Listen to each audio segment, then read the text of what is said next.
Olá, seja bem-vindo a mais uma videoaula.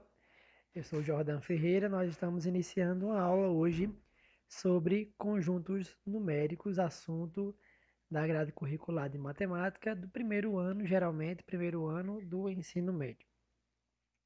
Ok, vamos aí então aos slides. Então, nós usamos os números, as quantidades, o tempo todo na nossa vida, né? Eu acredito que desde os primórdios em que a humanidade começou a criar animais, iniciou a guardar em celeiros quantidades, ela iniciou então a ideia de grupos, de conjuntos para então representar as quantidades, aquilo que a pessoa possui. Então, nosso dia a dia não é diferente, nós utilizamos os elementos de pertence ou não pertence nos conjuntos de vários elementos do nosso dia a dia. Nem percebemos muitas vezes que nós usamos os princípios matemáticos para observar esses assuntos. Então, vamos compreender nosso assunto hoje de uma ideia de que conjunto é um grupo de elementos que vamos conhecer. É um conjunto de elementos que formam um grupo. Então, vamos conhecer os conjuntos numéricos e os seus subconjuntos. Então, conjunto é um grupo de elementos de mesma natureza. Então, vamos aqui compreender logo o início da história dos assuntos. A história dos números, ela acompanha a civilização humana, como eu falei no começo. Então, desde os primórdios, a contagem fez parte da matemática rudimentar. Então, eles utilizavam através de riscos nos ossos para poder contar. Então, nós vemos também que eles utilizavam ossos, pedras, para iniciar os grupos de contagem de elementos. Quando, por exemplo, nós temos um pastor que tinha suas ovelhas, e aí ele representava a quantidade de ovelhas por risco em ossos, por ossos ou pedras. Quando nascia uma nova ovelha, ele então fazia um risco quando uma era sacrificada, ou então era vendida ou trocada, ou morria, ele subtraía uma pedra ou um osso ou um risco, etc. Logo em seguida deu origem aos números inteiros, representados por símbolos, né? A quantidade de um elemento pelo um símbolo, a quantidade de dois por outro símbolo e assim por diante, até que eles representaram durante várias civilizações as quantidades. Vamos ver aqui um breve comentário para que nós possamos compreender um pouco dessa história da origem dos elementos nos grupos.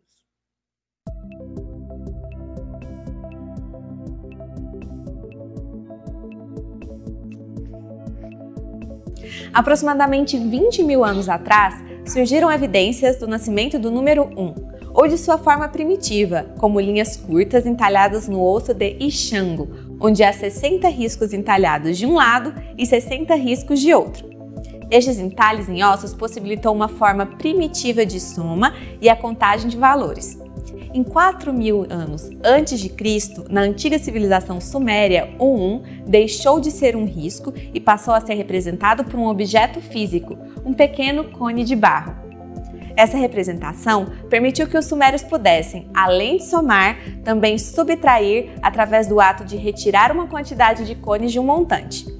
E foi assim que nasceu a aritmética, que é a parte da matemática que estuda as operações como soma, subtração, multiplicação e divisão. Pode-se atribuir a evolução da matemática nesta civilização às necessidades de organização do ambiente que viviam. Ao construir cidades, era preciso ter uma ordem em relação ao armazenamento e distribuição dos grãos, calcular lucros, prejuízos e cobrar impostos.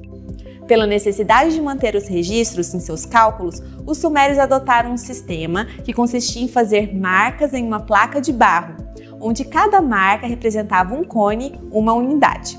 Assim, podemos dizer que os números aparentemente foram a primeira forma de escrita do mundo.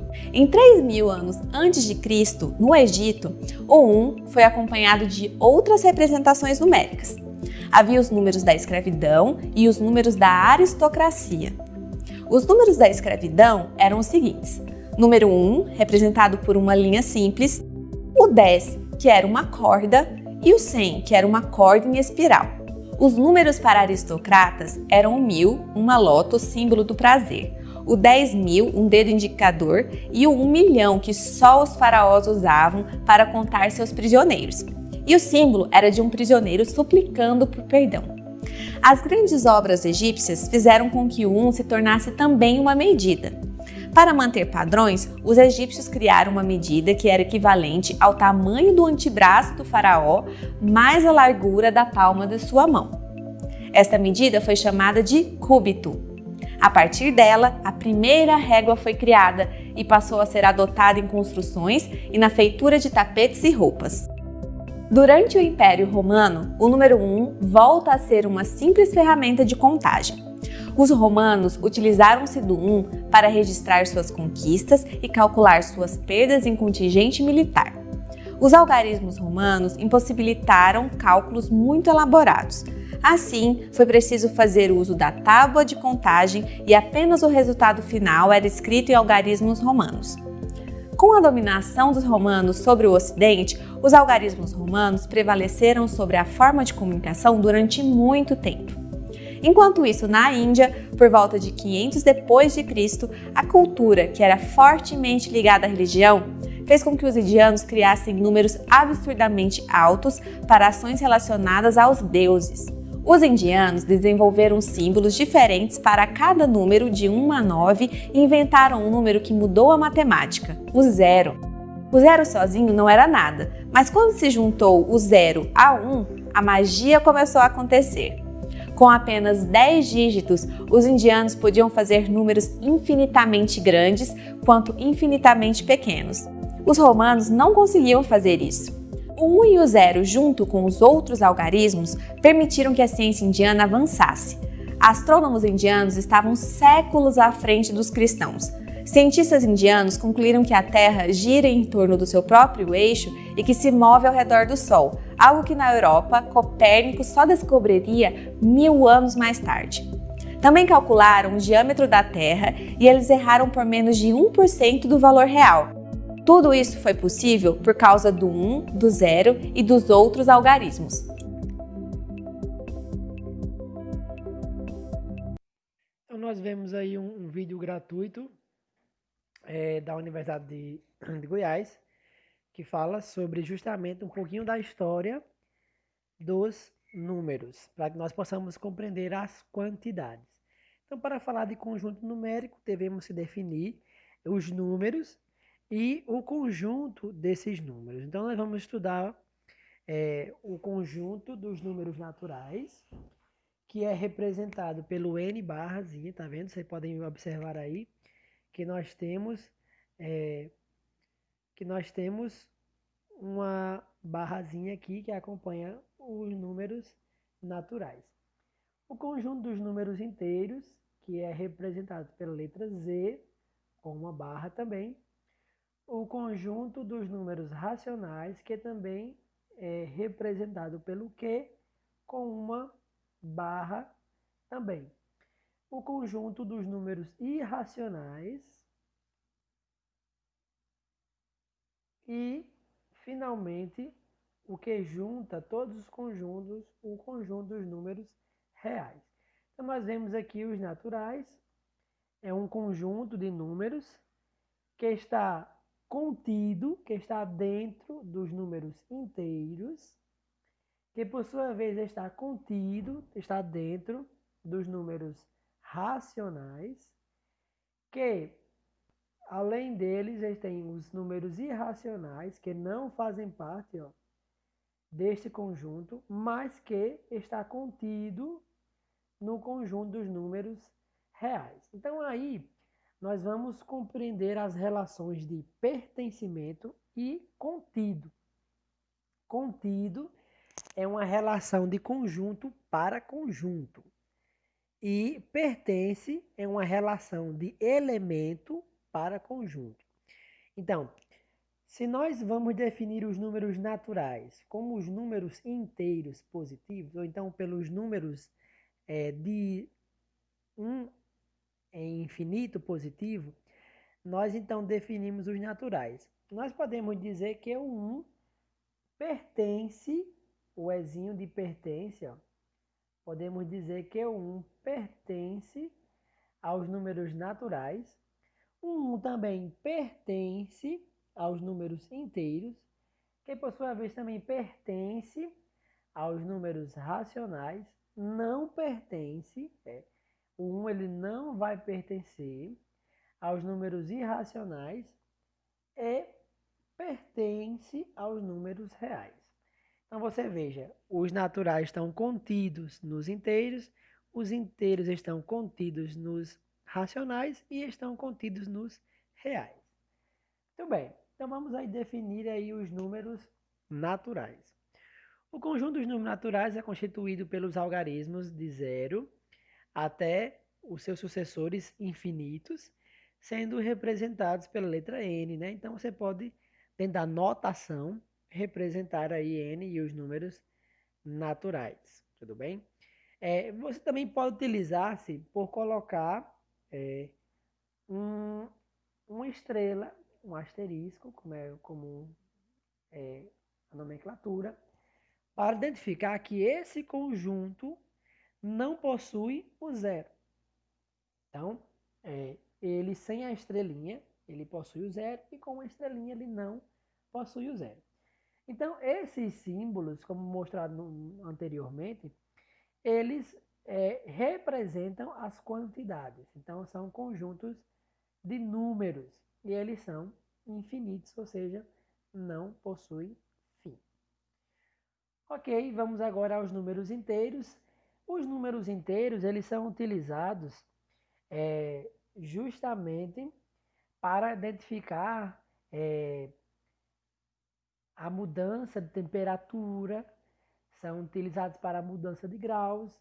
Então você utiliza muito, por exemplo, quando você diz que você comprou um iogurte e tem que permanecer esse iogurte em uma refrigeração ambiente de X graus. E nós podemos dizer que esses graus estão abaixo de zero ou acima de zero.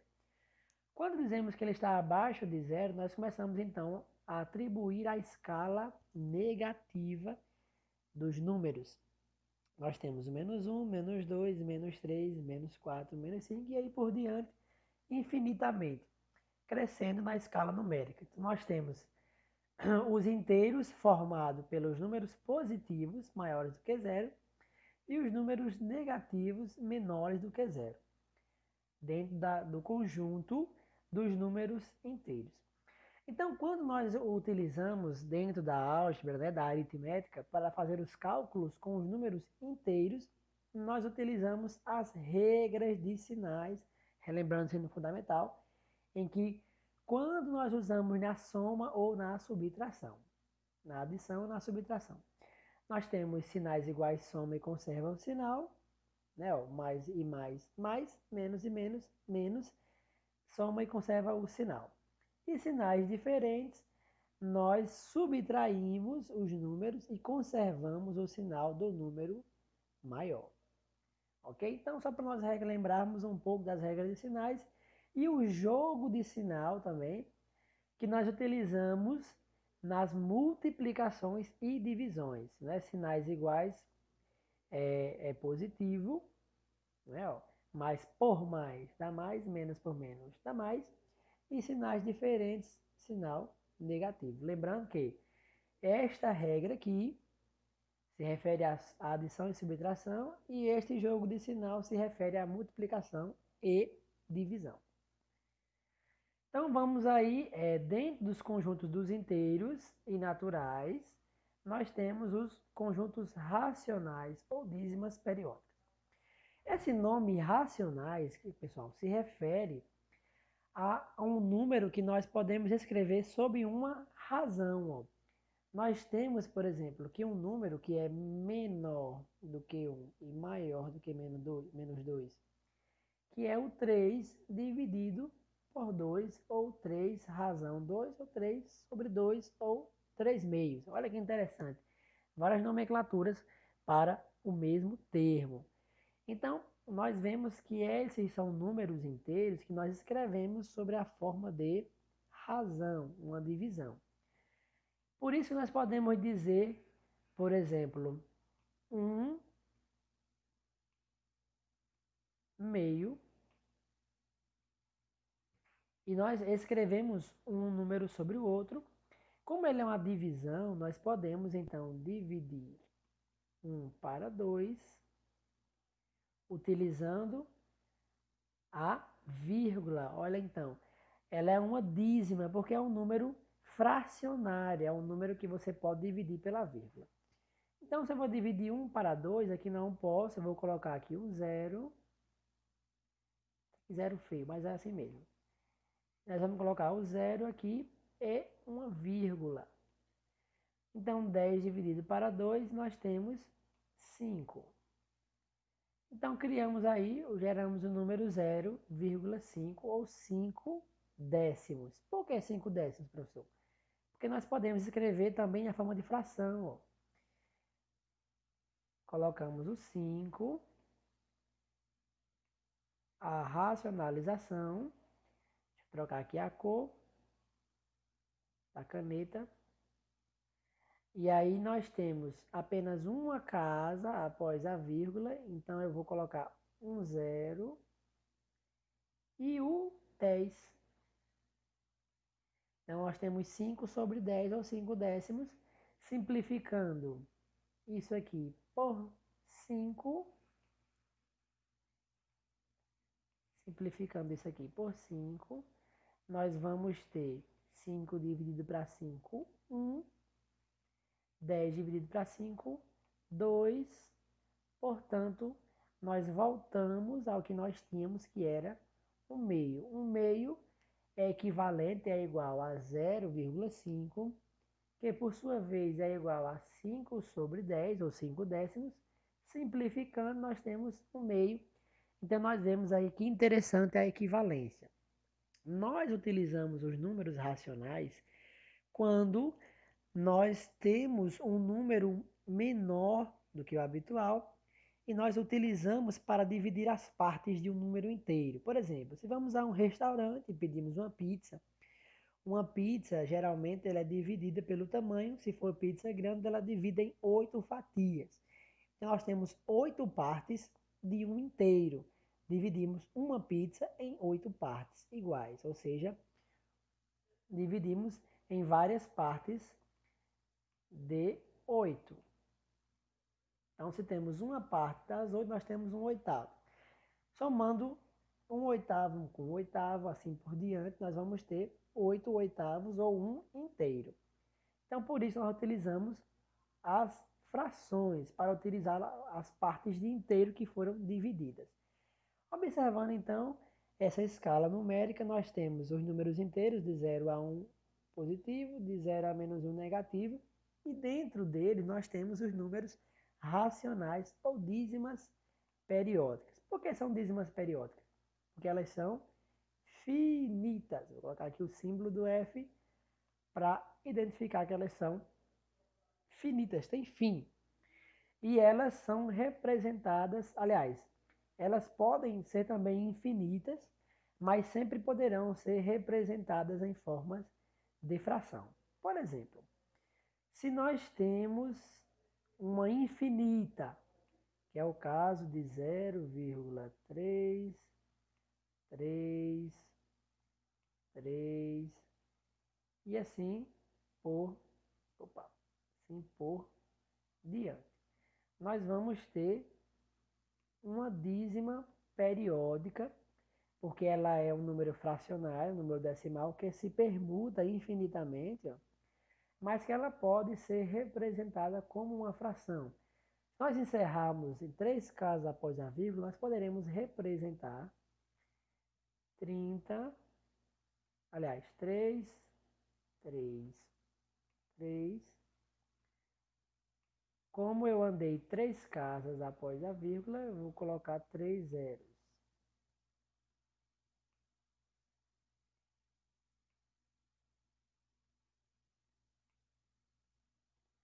Então nós podemos aí identificar que eles é um número que se repete, são números repetitivos. Portanto, elas são dízimas periódicas, são infinitas nesse sentido, mas que podem ser representadas, podem ser definidas. Então, por isso que eles ainda fazem parte dos números racionais. Muito bem. Você repara aí que nós temos que um número fracionário pode ser representado em forma de dízima, né? Da forma com número de vírgula, mas representam a mesma coisa. Vamos ver agora os casos das dízimas não periódicas dos números irracionais. São números ditos irracionais porque não podem ser escritos da forma de fração, como foi demonstrado anteriormente, e são números não repetitivos. Ó.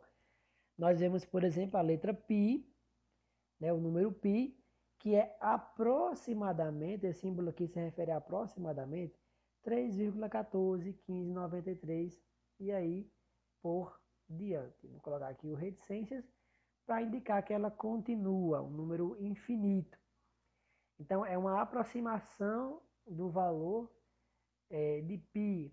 Por isso que não colocamos aqui a reticências para dizer que ele é um valor aproximado. Nós temos π sobre 2 também, aproximadamente 1,570796, aí por diante.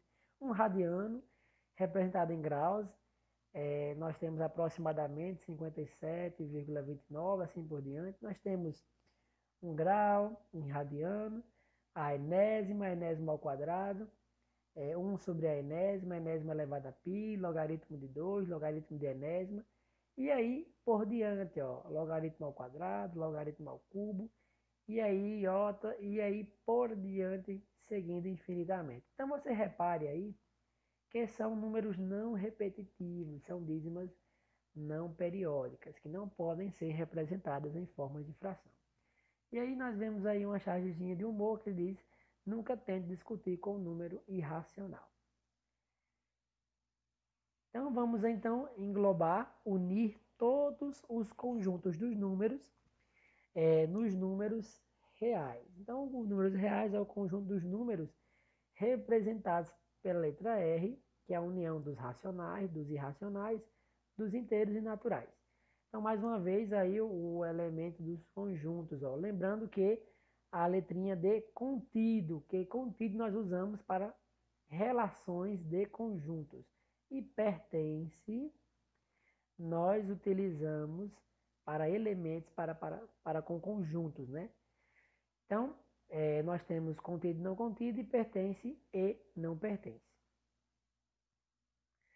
Nós vamos chegar então às relações entre conjuntos, que nós temos então a união, a intersecção, contido e não contido, pertence e não pertence. Na união é uma junção, né? A concatenação entre elementos de dois conjuntos ou mais, representados pela letra U, que é a união de conjuntos, de elementos do conjunto. A intersecção entre conjuntos envolve os elementos que esses dois ou mais conjuntos possuem em comum, ou seja, é agrupar aqueles que se repetem, que aparecem em ambos os conjuntos. Então, são representados pelo símbolo da interseção. Ficou muito feio, né? Então, eu vou apagar e escrever ele mais bonitinho. Vamos colocar, então, o símbolo da interseção para que nós possamos visualizar. Então, o símbolo da interseção é como se fosse um U invertido, né? Este é o símbolo da intersecção, ou interseção, como queiram chamar. Outro exemplo de união, de interseção de conjuntos, nós usamos o diagrama de John Venn, nosso querido matemático, que representa a união, a interseção ou a subtração dos conjuntos.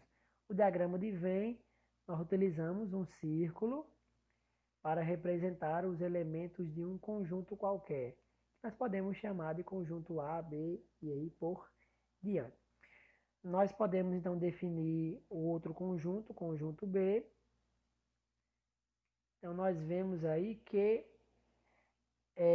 é uma área que aparece tanto em A quanto em B, está contido nos dois conjuntos, que esta área em comum nós chamamos de área de interseção ou intersecção, que aí representa os elementos que estão contidos em ambos os conjuntos. Quando nós realizamos a união desses conjuntos, né, unindo A com B, nós então denotamos esta união, né? Então vamos aí a uma situação problema para que nós possamos utilizar o que nós aprendemos até agora. Então vamos lá. Em uma pesquisa com candidatos de um concurso no Distrito Federal, foram feitas as seguintes perguntas para que eles respondessem sim ou não. Gosta de estudar matemática? Primeira pergunta, né? Gosta de estudar português?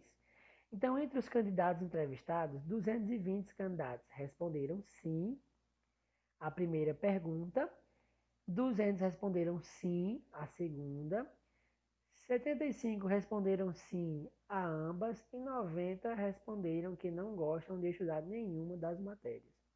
Então, quantos candidatos foram entrevistados? Ok, então vamos mudar aqui o slide para o papel para que nós possamos visualizar esses cálculos para nós utilizarmos nesse sentido aí a união, intersecção e compreender aí a quantidade de entrevistados. Muito bem, então vamos aqui ao cálculo. Escrevemos aqui os dados da pergunta. Nós temos no resumo que 220 candidatos responderam sim à primeira pergunta, que gostavam de matemática.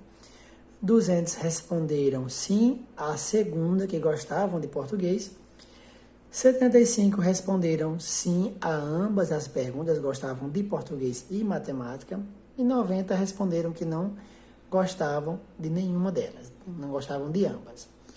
Então, nós vamos usar aí, para resolver, o diagrama de Venn.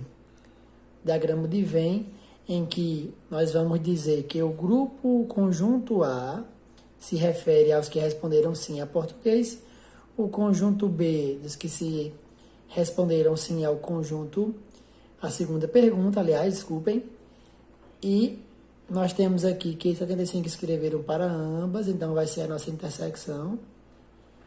E essa aqui é a diferença, porque eles não escolheram nenhuma das duas. Então, utilizando o diagrama de Venn, nós vamos ter o primeiro círculo, que representa o conjunto A, e o segundo círculo, que representa o conjunto B. Nós vamos iniciar aí primeiro pela interseção.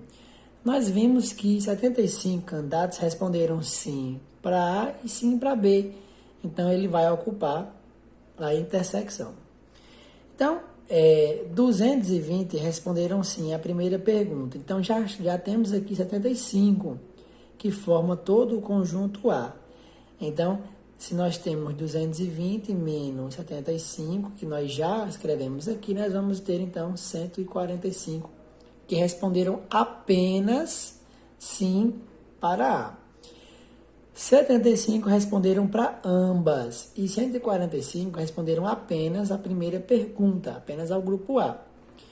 Então, mesmo caso aqui do B, ó, nós temos que 200 responderam sim à segunda pergunta, então nós vamos ter 200, já 75 aqui, que nós já escrevemos, já está dentro deste conjunto B, então mesma coisa, nós vamos ter aí então 125. Logo em seguida, nós vamos ter aí 125 que responderam apenas que gostam da segunda matéria, português. E então, dessa representação, nós vamos ter que 90 não responderam a nenhuma, falaram não para ambas. Então, nós vamos calcular agora a união, que é dado pela soma dos elementos de A com os elementos de B, junto com a interseção e ainda com aqueles que responderam não. Nós vamos ter aí, então, 145 mais 125 mais 75 mais 90.